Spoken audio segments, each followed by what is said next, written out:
Hello peeps and peepettes, and welcome to the third volume of Spec Commentaries. I'm your host, Spec Son, and first and foremost, before I dwell into the topic that you see on your screen right there, I'd like to say thank you to everyone who has checked out the first two volumes of Spec Commentaries, either on youtube.com/brightwave, my YouTube channel, or on Facebook on my fan page at www.facebook.com/bspecprod, that's P-R-O-D, and I'm going to make one minor change. I'm also going to add this feature, Spec Commentaries, to my main Facebook page for several of you guys, friends, who are not currently fans of my so-called fan page on Facebook.com. And this is also going to be posted on inyourheadonline.com on the message boards. But without further ado, I'm going to dwell into the topic that you see right now. And it's very nicely put. Where have you gone, Midcard? Now, this is a topic that really isn't discussed in great detail in the internet wrestling community, although I think we have it in the back of our minds, you know, talking about, alright, the WWE or TNA, you know, they either have a strong mid-card, or they have a weak, mid-card, or, you know, we have those varying opinions in the back of our minds, but we really don't express it as much, because I think we're all consumed about the overall, aspect of the products of each company, as well as whether or not the main event is good. But I don't think we dwell on the mid-card as much as we do.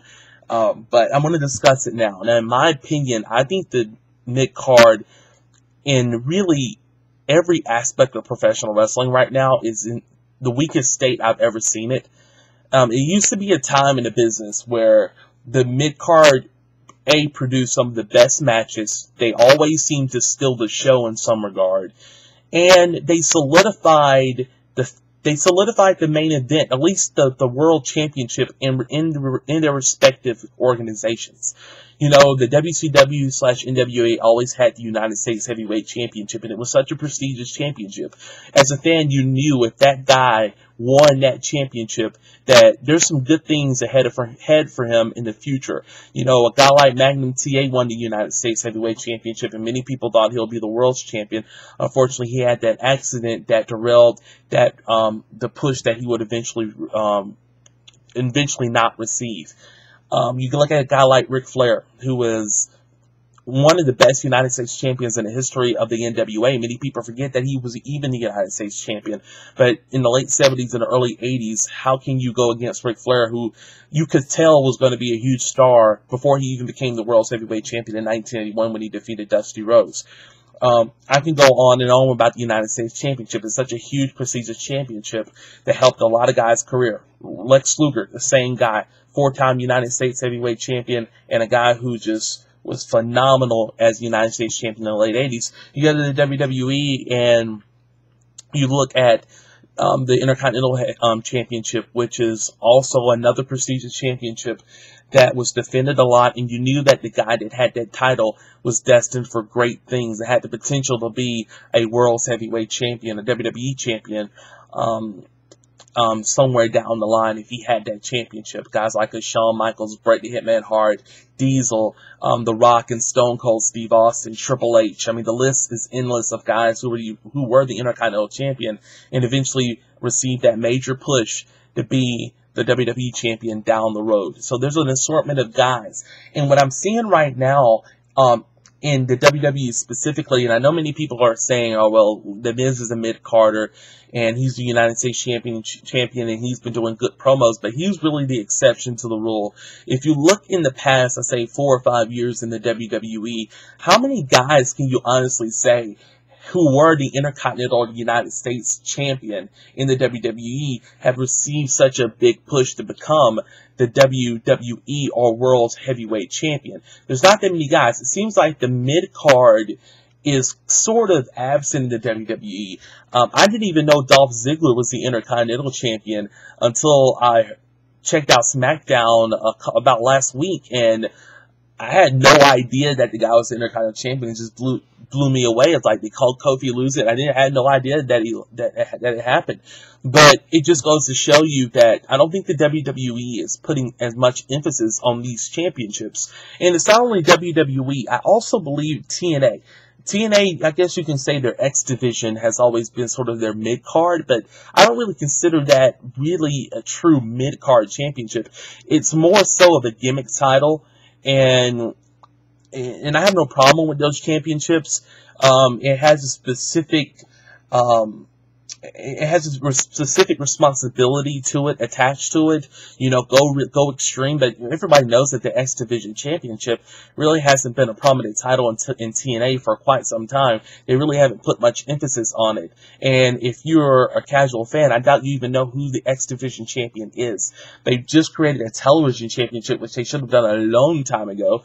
But that belt really doesn't hold any credibility because it's been renamed so many times. So in essence, TNA is just a hodgepodge of guys with really not a lot of good direction in terms of where you can see the progression of their characters will be in the next 2 to 3 years if TNA is even going to be around that long to begin with. So I think in both companies, I think you have to ask yourself the question, where have you gone mid-card? And you know, I will give the WWE props in terms of The Miz. He seems like to be the first guy, and at least in my opinion, since Randy Orton was the Intercontinental Champion, to receive such a really good push and actually do a lot of good stuff with that push. And just keep in mind, just because you do get a push as the mid-card champion, doesn't necessarily mean it's going to turn out to be a great thing for you. It's a combination of your skills and also of how they push you. It's not just the push itself, but it's how they push you. And they've done a great job in pushing The Miz the right way, allowing him to talk on the mic. But the one thing I'm going to say that I don't like, and although I do like his feud with Bryan Danielson, aka Daniel Bryan right now, it has taken several months at least 2 months since he regained that United States Championship from R-Truth to be in an angle for the United States Championship. Usually you'll have a guy who is a part of an angle in a mid-card for quite some time with a guy, but The Miz had just been, you know, floating around Raw lately, you know, cutting great promos and, you know, meshing himself in the WWE Championship picture while winning Money in the Bank, but there's been nothing really going on with him as the United States Champion. And it was really refreshing to actually see them bring Bryan Danielson back, whether it's the work or not, whether you like to believe, that finally that championship is getting some recognition and some prominence.